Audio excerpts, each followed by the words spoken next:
Ini pertanyaannya bunyinya begini. Yang mulia Ustadz UAS yang diberkati Allah. Saya ingin mendengar pendapat Ustadz tentang hal ini. Tahun 30-an hingga tahun 60-an, film-film barat Hollywood melazimkan adegan ciuman alias pacaran. Akibatnya tahun 80-an remaja dunia termasuk Indonesia lazim melakukan pacaran. Tahun 70-an hingga 90-an film barat melazimkan adegan ranjang alias seks bebas. Akibatnya remaja tahun 2000-an lazim melakukan seks bebas. Tahun 2000-an sampai sekarang ini, film-film barat melazimkan adegan LGBT dan dialog ateis, terutama dari TV kabel seperti Netflix, HBO, dan lain-lain. Kalau melihat pola-pola sejarah di atas, maka dalam 10 tahun dari sekarang, remaja kita akan lazim pula melakukan LGBT dan ateis.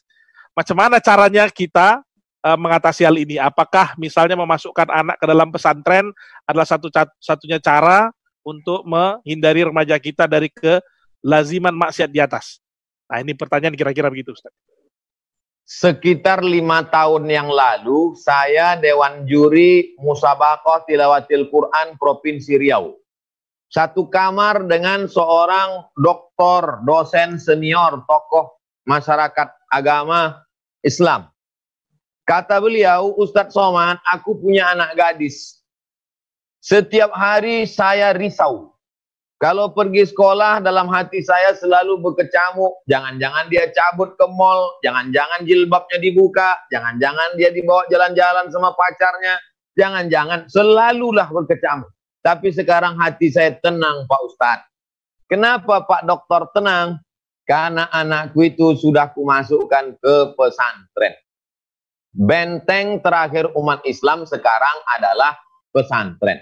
Di kota besar, Medan, Bandung, Surabaya, Jakarta mungkin tidak bisa pesantren, maka paling tidak full day. Pagi mau berangkat kerja, titipkan dia di sekolah jam 8. Nanti sore jam 4 pulang, hampir singgah jam 5. Pulang ke rumah, sholat maghrib. Dari maghrib ke isya, mengaji baca Quran. Habis isya, ngobrol-ngobrol, hiburan, tidur, capek, lelah, buat PR. Besok begitu lagi.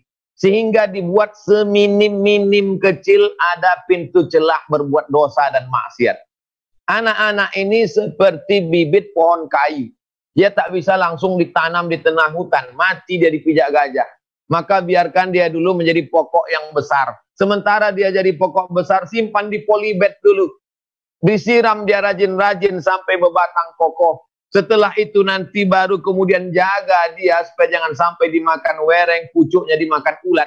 Setelah dia menjadi pohon pokok yang kuat, maka tanamkanlah insya Allah. Kapan dia menjadi pohon yang kuat itu? Tamat SD, tahfiz. Tamat SMP, tahfiz. Tamat SMA, tahfiz. Paling tidak SMA tahfiz 3 juz, 3 juz, 3 juz, 10 juz ada di kepalanya. 200 hadis ada di kepalanya. Akidah, akhlak, bahasa Arab karena dia sholat pakai bahasa Arab, Quran pakai bahasa Arab, hadis pakai bahasa Arab, akidah akhlak supaya dia benar akidahnya tidak jadi ateis, bahasa Arab modal utama, bahasa Inggris mantap, Perancis oke, bahasa Mandarin bisnis tak masalah, tapi yang ini basic, lalu kemudian di dalamnya ada Quran hadis, lalu dalamnya ada fikih supaya tahu dia mana halal haram, supaya tahu dia apa itu sholat zakat puasa, lalu kemudian yang tak kalah penting adalah bagaimana dia tahu sejarah Islam, sejarah Nabi. Oh, rupanya Islam ini pernah punya masa jaya yang luar biasa pada masa kekhalifahan Bani Umayyah, Bani Abbasiyah, Turki Utsmani. Tahu dia Islam ini pernah naik, lalu kemudian sekarang tentang masa menurun.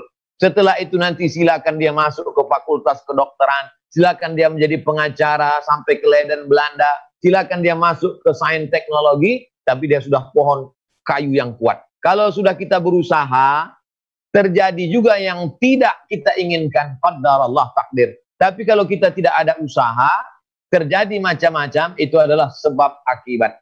Usaha terus, banyak-banyak berdoa, jangan kasih makan haram, berdoa tiap hari, Rabbi habli minas sholihin, tutupkan pintu hatinya untuk berzina, tutupkan pintu hatinya jangan jadi LGBT, tutupkan pintu hatinya. Hatinya itulah yang menggerakkan. Kalau baik hatinya, maka akan baik semuanya. Qalbul mu'min baina asabi'ir rahman. Hati orang itu dalam kuasa Allah. Minta pada Allah supaya hatinya itu senantiasa dibimbing oleh Allah Subhanahu wa taala. Kalau baik hatinya, dari ujung rambut sampai ke ujung kaki akan menjadi baik.